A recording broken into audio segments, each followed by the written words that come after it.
10 curriculum. So we have here reasons that why we need to compare those two curriculums. So first, ensures alignment with updated standards. So we all know that as year goes by, nag-update ang ato ang mga standards, pati po ng mga bata. So we need to kumbaga, sasabay tayo sa pag-improve or pag-adjust ng ating curriculum. So the revised curriculum introduces streamlined, clearer, and more focused competencies. So comparing them with the old ones, it will help to determine which competencies ang ma-retain, kasi may mga competencies na na-retain ka rin, but there are some competencies na na-merge. And there are also competencies na na-remove. Kaya yung from decongested na mga competencies, mas ano na ngayon ang sa K-10 curriculum.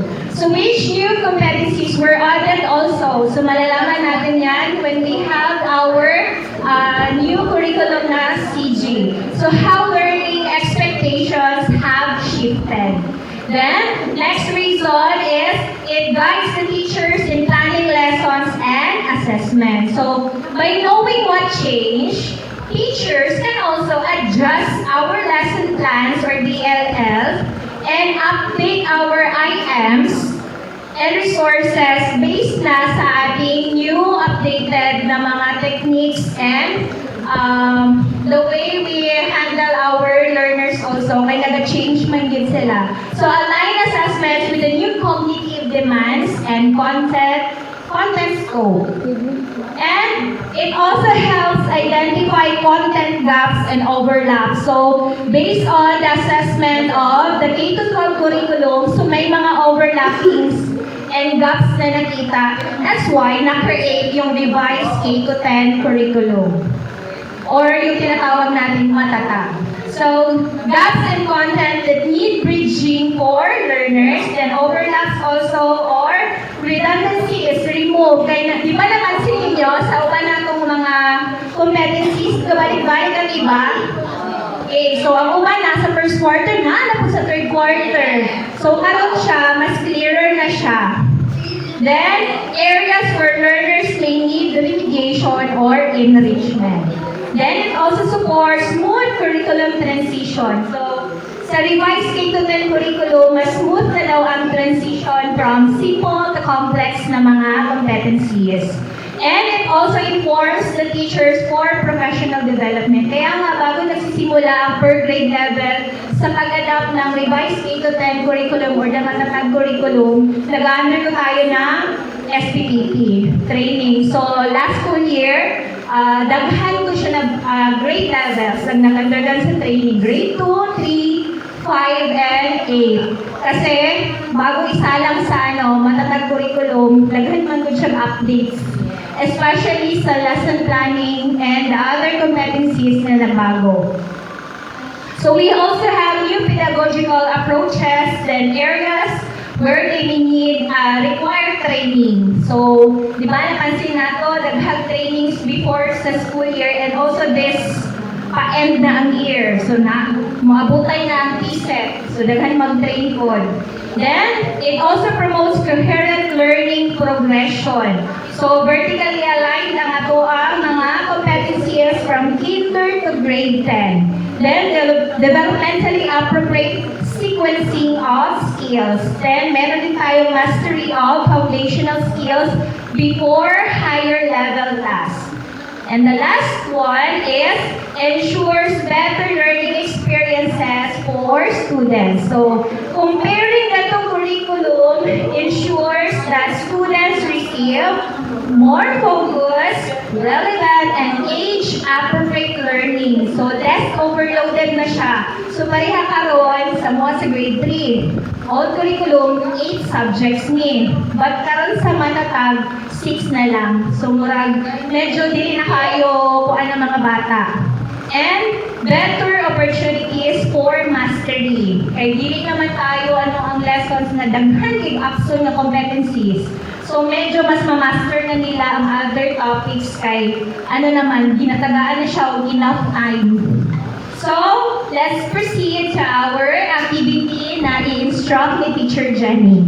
Yes. Ano lang po, lapel ako. Okay, so for today's video, no, dili lang kay kami ang magkuhan, di ba? Kung mag-klase ta, of course, naatay activity. So karon ang pangalan ng activity kay hot air balloon sorting task. So si Teacher Irish gives us saying kanina about sa big objective ng mga competencies. So today, na ang i-present ng mga characteristics sa old and sa new curriculum. So ang inyong buhaton, signature. Yes, we will examine sa isa-isa, i-compare, and then i-sort na to sila, ihiwalay na to ang dalawa from old of ang new nga curriculum. Dali lang kayo mag-comment na dati, gamit naman na to. Okay, so naay dalawa, natin dalawa ka balloon, this is balloon A and balloon B. And then, yes, 3, ako lang puro magbuhat kasi yung gusto ka grupo, basta matapos lang nato ni manghakan ako. Nag-bigla na lang ba? Kung saman, ay, ikaw na lang. O, sige, go. Ready na kayo si Ma'am Sam? Yes. Ano lang na to? Yes, yes, yes. One for you. And one for you. Yes, yes, yes. Sa inyong grupo? Yes, yes, yes. One for you. Si Melvin, David, ako po inyo. After natin, naatay short presentation sa inyong pag-ipunan. Guys, wala na ako here ako. Wait, ano ba? Yes, kung nako'y ballpen, mas dali, guro ay ballpen na lang. Hala, uy, dinukot pa rin silang iriwan. Uy, wala yung minus 12. O, diba? Ano, daghan kayo sila nagtabang sa... Right. Oh, pwede. Yes, alright. Ano nila, uy? Right, dili mo?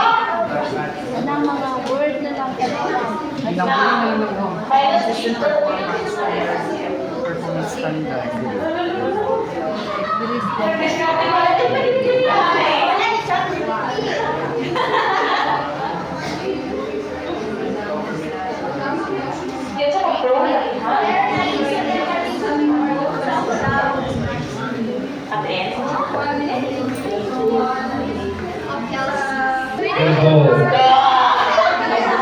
Okay, number 1, classified LCs. Asa na belong? Oh, yes, na belong daw siya sa old like me, no? Number 2, congested content, old or revised. Diba? Revised. Number 3, consistent performance. Revised down. Number 4, decrease congestion. Revised. Number 5, equal distribution. Okay. Government trust. Number 6. Old like me. Number 7, consistent public arrangement. LCs are explicitly stated. Revised. Logical topic completion.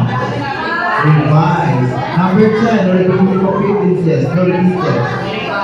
Revised. Performance standard of activities or tasks. 11. 11. Performance standard as activities or tasks. What are the? Revised down. Number 12. Performance tasks as activities or tasks. Revised. Prerequisites are evident. Revised. Repeated competencies 14. An old document number 13. 14, repeated competencies. Old. Number 15, unequal distribution of LCs. Old, like me. Number 16, void performance standard. Number 17, the last, government grants and social issues. Okay, that's all. Thank you. The power to revise K-10.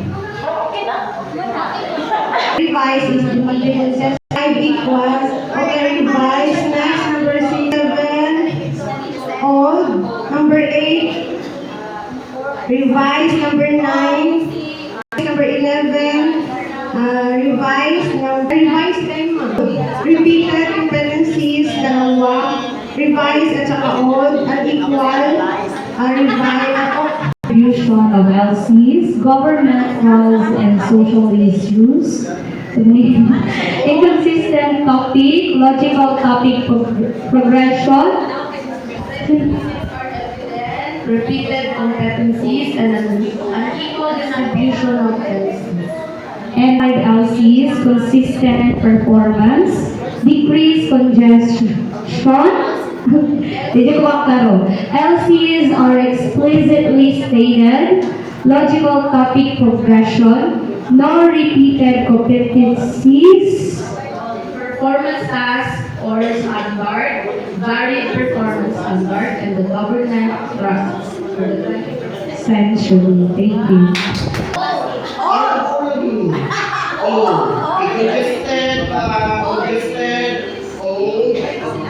Consistent, revised, government trust, pero not consistently applied, old, inconsistent topic arrangement, old, LCs are explicitly stated, revised, logical topic progression, old, no repeated competencies, revised, performance standard as activities or tasks. Ganun siya. Asa man ito number 2 na star?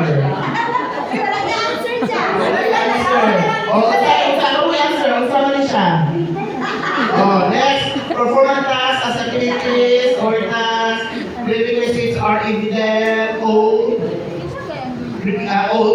revised, repeated competencies, old, and equal distribution, old, varied performance standards, old, competent class with 21st century, revised. Okay. Thank you so much. Now, I want you to work let's see kung tama ninyong answers. Now, bawal sila. And these are the answers. So, kikita may bukasaan is answer sa K-12 curriculum. O, kasama ka, G. K-12 current curriculum, we have congested content, unequal distribution of LCs, classified LCs, inconsistent topic arrangement, logical topic progression, non-repeated competencies, consistent performance standard, one performance standard, performance tasks as activities or tasks, prerequisites are evident, government trust and social issues with 21st century skills and values are incorporated.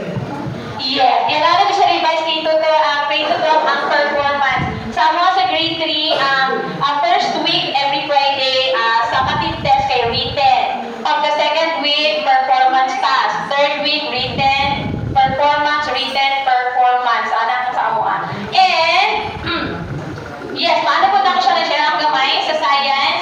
Sa mga sa grade 3 before, pag-start yun sa grade 3 science, start tayo yung solid, liquid, and gas. Medyo complex siya para sa grade 3. So, ang nice karon sa K-12 kaya nag-start yun yung objects.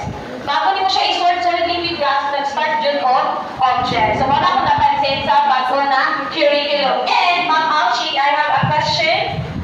Ulit ba ka Alchi, nag-change ang ato ang kanang curriculum or unsay imong maingon sa ato ang old o new? For me, this is a good initiative sa ating mga exemplar and curriculum maker because they exemplify the standard of the curriculum, the lesson, the standard, the work of the teacher, as well as they embodied how the teacher are going to be more objective rather than subjective to the lesson that they're going to impart to the learners. And it is based on the 21st century. Thank you so much, Ma'am Alchi. So next, mag-proceed na tayo sa unpacking of competencies, actual kanang examples. So I will give the floor to Mr. Melvin Alba and Sir Bon Owano.